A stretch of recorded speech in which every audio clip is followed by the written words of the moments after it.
जय हिंद। कक्षा 10 के विद्यार्थियों, आप सभी का स्वागत है आपके अपने चैनल पर। उम्मीद करते हैं कि हम लोग पद्यांश 2 तक सीख चुके हैं। आज है पद्यांश 3। क्या है? आज हम लोग सीखेंगे पद्यांश 3 को, जो कि सूरदास के पद से लिया गया है। पद्यांश 3 होगा, कौन सा होगा? सूरदास के पद। ठीक, अभी 9वीं क्लास में पढ़ा है, जो लिखा था। तो उम्मीद करता हूँ कि आप लोग पहले 2 वीडियो देख चुके होंगे। आप उसकी व्याख्या करना, संदर्भ लिखना, काव्य सौंदर्य लिखना सीख चुके होंगे। जो लोग आज चैनल पर नए आए हैं, पिछले और दोनों पद्यांश की व्याख्या आप लोग सीख लीजिए देखकर। आज हम लोग पद्यांश 3 की व्याख्या सीखेंगे। कमेंट करके आप लोग बताते नहीं हो कि आपको कुछ सीख पा रहे हो, हम आपको कुछ सिखा पा रहे हैं या नहीं। कृपया कमेंट करके ज़रूर बताया करें। चलिए, अगर आपको अच्छा लगे क्लास तो चैनल को सब्सक्राइब भी कर लीजिएगा, क्योंकि अब आने वाले समय में आपको हम पर डे एक डेली क्लास आपको अपलोड करेंगे, जो कि आपको शाम की हाई स्कूल के 3 बजे मिलती है क्लास, 9th 3:15 पर।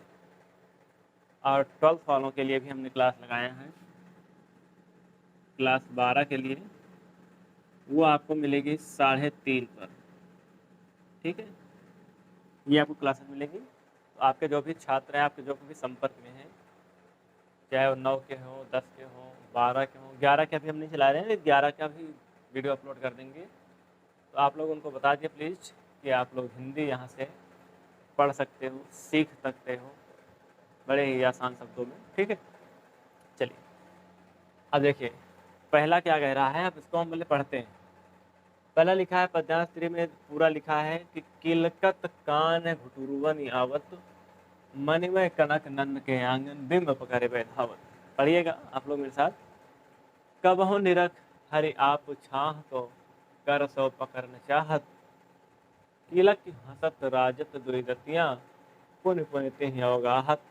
कनक भूमि पर कर पग छाया, यह उपमा एक राजति, कर कर प्रतिपद प्रतिमन वसुधा, कमल बैठकी साजति, बाल दशा सुख निरख जसोदा, पुन पुन नंद बुलावत। अचरा तर लय ढाक सूर के, प्रभु को दूध पियावत। ठीक, तो ये हम लोग इसको सीखेंगे। इसको सीखने से कैसे सीख पाएंगे हम लोग? व्याख्या करने से पहले, व्याख्या लिखने से पहले हमको कुछ चीज़ें आवश्यक हैं जो हमको आनी चाहिए। जैसे पहली बात ये कि ये जो पंक्तियाँ दी हुई हैं, इनमें जो शब्द दिए गए हैं, कुछ शब्द ऐसे होंगे जिनके अर्थ आपको नहीं पता होंगे। तो हम लोग पहले उनके अर्थ पता करेंगे ताकि हमारी व्याख्या करने में हमको आसानी हो जाए। तो चलिए हम लोग एक एक शब्दों के अर्थ जानते हैं, समझते हैं। किलकत का मतलब है कि जोर से हंसना या किलकारी मारना। जोर से हंसना या फिर किलकारी मारना। कान मतलब श्री कृष्ण, इसकी बात हो रही है, श्री कृष्ण। घुटुरवन मतलब घुटना। आवत मतलब आते हैं। घुटुरवन मतलब घुटना यानी कि आते हैं। आवत मतलब आते हैं। ठीक। मणिमय का मतलब क्या होता है? मणि, एक धातु है मणि। क्या है? मणि। कनक का मतलब है सोना। कनक का मतलब धतूरा भी होते हैं, लेकिन यहाँ क्या है? सोना। नंद मतलब बाबा नंद, जिन्होंने श्री कृष्ण का पालन पोषण किया। के ऐसे रहने दो। आंगन मतलब आंगन ऐसे ही रहने दो। बिंब का मतलब है परछाई। ध्यान से सुनिएगा मेरे साथ और लिखते चलिएगा, समझते चलिएगा। पकड़बे मतलब पकड़ना, पकड़ने के लिए। पकड़बे मतलब पकड़बे या फिर पकड़ने के लिए। धावत मतलब दौड़ना, दौड़ते हैं। ठीक, पकड़ने के लिए दौड़ते हैं। फिर कबहू मतलब कभी कभी, कबहू मतलब कभी कभी। निरख मतलब देख कर, निरख मतलब देख कर। हरि, फिर वही श्री कृष्ण। आप मतलब आप मतलब आप या फिर अपनी। छाह मतलब परछाई। तो आप छाह का मतलब क्या होगा? अपनी ही परछाई, अपनी ही परछाई। का मतलब को। कर मतलब हाथ, कर मतलब हाथ। सो मतलब से। पकड़न मतलब पकड़ना, पकड़न मतलब पकड़ना। और चाहत मतलब चाहते हैं, तो पकड़ना चाहते हैं। किलक मतलब वही फिर हंसना, जोर जोर से हंसना। हंसत मतलब जब हंसते हैं, हंसत मतलब हंसते हैं। राजति मतलब सुशोभित, सुशोभित। द्वय मतलब दो। दतिया मतलब दांत, याद रखिएगा, दतिया मतलब दांत। एक एक शब्दों के अर्थ बता रहे हैं ताकि आपको व्याख्या करने में, समझने में आसानी हो जाए। पुण्य, पुण्य मतलब बार बार। तिह मतलब क्या होता है? उसे, तिह मतलब उसे। अवगाहत मतलब पकड़ना चाहते हैं, अवगाहत मतलब पकड़ना चाहते हैं। ठीक, फिर आगे। कनक का मतलब सोना। भूमि का मतलब धरती यानी पृथ्वी, जमीन। पर मतलब पर। कर मतलब हाथ, हो चुका है। कर मतलब हाथ। पग मतलब पैर। छाया वही परछाई। यह उपमा, उपमा मतलब क्या होता है? सुशोभित होना या शोभा देना। उपमा मतलब क्या कर लेंगे यहाँ पर? शोभा देना। एक मतलब एक, एक मतलब एक। और राजत मतलब क्या होता है? सुंदर, सुंदरता से बात करेंगे यहाँ पर। कैसे होते हैं? सुंदर यानी सुंदरता से। कर मतलब हाथों से, कर मतलब हाथ, हाथों से। प्रतिपद मतलब प्रत्येक कदम पर यानी पैरों से। पैर होता है ना, पद मतलब पैर। तो प्रतिपद में प्रत्येक पैरों से या कदमों से। प्रतिमन मतलब प्रत्येक मड़ियों से, प्रत्येक मड़ियों से। वसुधा मतलब धरती, वसुधा मतलब धरती। कमल फूल का नाम। बैठकी मतलब आसन, क्या बताएंगे इसको? आसन। साजत मतलब सुशोभित होना, साजत मतलब सुशोभित होना या फिर सजा देना। फिर आगे। बाल दशा, बाल मतलब वही श्री कृष्ण का है, बाल लीला का। यानी कि दशा मतलब स्थिति। सुख, निरख मतलब देख कर, निरख मतलब देख कर। जसोदा मतलब माया जसोदा। पुण्य, पुण्य यानी बार बार। नंद, बुलात मतलब बुलाती हैं। अचरा, अचरा वो एक स्त्री होती है, स्त्री का जो है साड़ी में एक आंचल होता है, तो बोलते हैं अचरा। तर मतलब नीचे। लय मतलब लेकर। ढाक मतलब ढाक कर। फिर सूर के प्रभु, सूर के प्रभु अर्थात श्री कृष्ण। कौ मतलब को, दूध, ऐसा ही रहेगा। पियावती मतलब पिलाती। ये हम लोग सारे शब्दों के, कठिन शब्दों के अर्थ जान चुके हैं। अब हम लोग संदर्भ लिखेंगे। क्या लिखेंगे? संदर्भ। संदर्भ लिखना हम लोग पिछले दो कक्षाओं में, यानी कि दो पद्यांश जो हमने सीखे हैं उनमें सीख चुके हैं। तो संदर्भ जो है किसी भी पाठ का हो, कोई भी पद्यांश हो, संदर्भ कभी बदलता नहीं है। बात समझ रहे हो ना?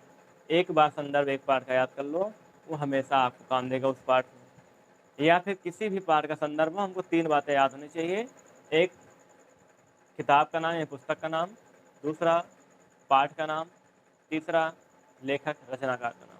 ठीक, ये बातें याद है तो किसी भी संदर्भ हम बना सकते हैं। अब आइए हम लोग इसमें हम लोग व्याख्या सीखते हैं। तो व्याख्या को हम लिख नहीं रहे हैं, व्याख्या को आप लोग लिखिएगा। हम बताने चल रहे हैं कहाँ पर कौन सा शब्द कैसे जोड़ना है, उसको हम लोग सीखने का प्रयास कर रहे हैं।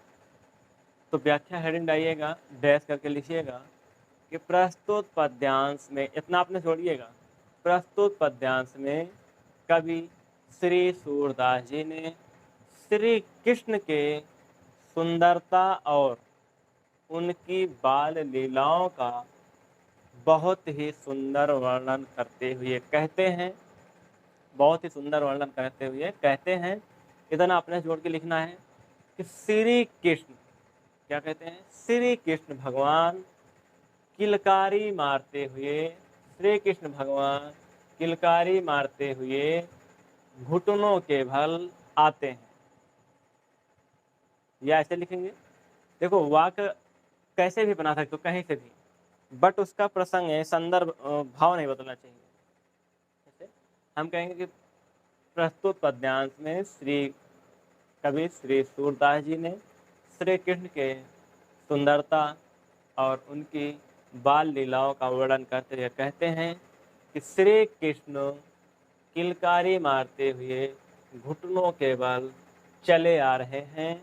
कितना लिखेंगे, फिर कहेंगे नंद बाबा के सोने से युक्त, क्या लिखेंगे, नंद बाबा के सोने और मणियों से युक्त आंगन में, क्या लिखेंगे, नंद बाबा के सोने और मणि युक्त आंगन में अपनी ही परछाई, परछाई का मतलब क्या, बिंब पकड़, अपनी ही परछाई को पकड़ने के लिए दौड़ रहे हैं।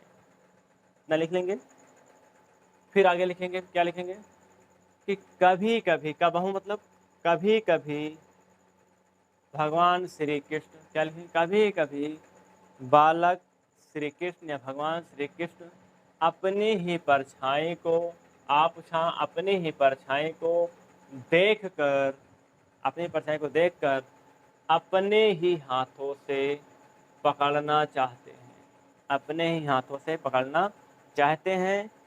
जब, फिर जोड़िएगा, जब, कब पकड़ना चाहते हैं, जब, आगे लिखेंगे जब श्री कृष्ण, कौन, श्री कृष्ण, किसके बारे हो रहे, श्री कृष्ण, लिखेंगे जब बालक श्री कृष्ण किलकारी मारकर, क्या कहें, किलकारी मारकर हंसते हैं, तो उनके मुख से या उनके मुख के दो दांत अत्यंत सुशोभित होते हैं। क्या लिखेंगे, उनके मुख के दो दांत अत्यंत सुशोभित होते हैं। पुन पुन तिह अवगाहत, और उसे बार बार पकड़ना चाहते हैं, और उसे बार बार पकड़ना चाहते हैं। उम्मीद करते हैं आपको समझ में आ रही होगी, सारी बातें आपको समझ में आ रहा होगा। आगे चलते, बार बार पकड़ना चाहते हैं, फिर क्या कह रहा है कि ऐसा लगता है, ऐसे लिखेंगे, ऐसा लगता है, अपने जोड़ेंगे, जैसे पृथ्वी ने, यहां से आएंगे, जैसे पृथ्वी ने, ऐसा लगता है जैसे पृथ्वी ने अपने ही हाथों से, पृथ्वी ने अपने ही हाथों से क्या किया है, पृथ्वी ने अपने ही हाथों से प्रत्येक कदम पर, प्रतिपद, प्रत्येक कदम पर एक एक मणि, क्या लिखेंगे, प्रत्येक कदम पर, किसके प्रत्येक कदम पर, बालक श्री कृष्ण के प्रत्येक कदम पर एक एक मणि बिछा दी है, क्या करती है, बिछा दी है। और आगे लिखेंगे प्रत्येक एक एक मणि प्रत्येक कदम के नीचे बिछा दी है। उनके हाथ पैर की छाया, उनके मतलब किसके, श्री कृष्ण के हाथ पैर की छाया मणि में इस प्रकार दिखाई दे रही है, क्या लिखें, मणि में इस प्रकार दिखाई दे रही है जैसे उन्हें आराम करने के लिए कमल के आसन सजा दी हो, कमल की आसन सजा दी हो। फिर सुनिएगा, यहाँ से पृथ्वी यानी कि धरती, ऐसा लगता है धरती अपने ही हाथों से श्री कृष्ण के प्रत्येक कदम के नीचे एक एक मणि बिछा दी है और उनके हाथ पैर की छाया मणि में इस प्रकार दिखाई दे रही है जैसे उनके लिए या उन्हें आराम करने के लिए कमल की बैठकी यानी कि आसन सजा दी है। इतना लिखेंगे। फिर लिखेंगे आगे, मैया जसोदा, क्या लिखेंगे, मैया जसोदा बालक से कृष्ण की इस दशा को देखकर, मतलब इस सुख की दशा को, खुशी की दशा को देखकर अत्यंत आनंदित हो उठती हैं, अत्यंत आनंदित हो उठती हैं और नंद बाबा को बार बार बुलाती हैं। लिखेंगे इतना, फिर आगे लिखेंगे, फिर लिखेंगे और सूरदास के प्रभु और सूरदास के प्रभु को आंचल के नीचे ढककर, आंचल के नीचे ढककर दूध पिलाती हैं। तो देखो हम लोग सीख चुके हैं आसानी से। आप लोग भी सीखिएगा, सीखने का प्रयास करिएगा। 2 बार वीडियो को देखिएगा, एक बार लिखकर दोबारा फिर से देखिएगा, सुनिएगा, प्रयास करिएगा। आप लोग उम्मीद करते हैं कि सीख जाओगे। क्यों? क्योंकि जब हम लोग व्याख्या करते हैं, इनमें से हम लोग कहीं बीच से अर्थ को निकालते हैं, कहीं शुरुआत से, कहीं अंत से, कहीं ना कहीं से निकालते हैं। क्यों निकालते हैं? क्योंकि हमारा जो वाक्य होना चाहिए वो एकदम सटीक होना चाहिए। आप चाहे शुरुआत से निकालो, चाहे बाद से निकालो, चाहे बीच से निकालो। जैसे हम निकालते हैं, जैसे कि कब हूँ, यहाँ से करते हैं कब हूँ निरख हरि आप छाह को, तो कभी कभी देख कर बालक श्री कृष्ण अपने ही परछाई को हाथ से पकड़ना चाहते हैं। हमने यहाँ से भी निकाल लिया, फिर आप यहाँ से निकाल सकते हैं कि अपने ही श्री कृष्ण अपने ही परछाई को कभी कभी देखकर अपने हाथों से उसे पकड़ना चाहते हैं। तो हम ऐसे भी निकाल सकते हैं, कहीं से भी निकाल सकते हैं, यहाँ से भी निकाल सकते हो, यहाँ से जोड़ के कि भगवान श्री कृष्ण अपने हाथों से कभी कभी अपने ही परछाई को देखकर पकड़ना चाहते हैं। मतलब वाक्य कैसा भी हो, सार्थक होना चाहिए, बट उसका भावार्थ नहीं बदलना चाहिए, बस। ठीक, उम्मीद करते हैं आप लोग इतना सीख गए होंगे। अब आइए हम लोग इसको हटाते हैं, थोड़ा सा हटाते क्या, इधर सीखते हैं। हम लोग काव्य सौंदर्य सीखते हैं। काव्य सौंदर्य, काव्य सौंदर्य। तो काव्य सौंदर्य हमने आपको बताया है कि आपको भाषा लिखना है। तो हाई स्कूल में सूरदास के पद में जितनी भी भाषा है वो उनकी क्या है, साहित्यिक ब्रज भाषा है। शैली कैसी है? शैली है भैया मुक्तक शैली। कैसी है? मुक्तक शैली है। रस कौन सा है? बताइएगा आप लोग कि रस कौन सा है। रस भैया प्रभु श्री कृष्ण भगवान श्री कृष्ण के भक्ति का रस है। तो कौन सा रस हो जाएगा? भक्ति रस हो जाएगा। और जहाँ पे भक्ति रस होगा वहाँ पर शांत रस भी होगा। छंद कौन सा है? छंद है गीतात्मक, यानी कि इसको गाया जाने वाला छंद है। आप इसको गा भी सकते हो। तो गेय छंद और गीतात्मक छंद एक ही होते हैं, गीतात्मक छंद है। फिर होगा रस, होगा छंद। अलंकार कौन सा है? अलंकार, अलंकार आपको इसमें मिलेगा अनुप्रास अलंकार है,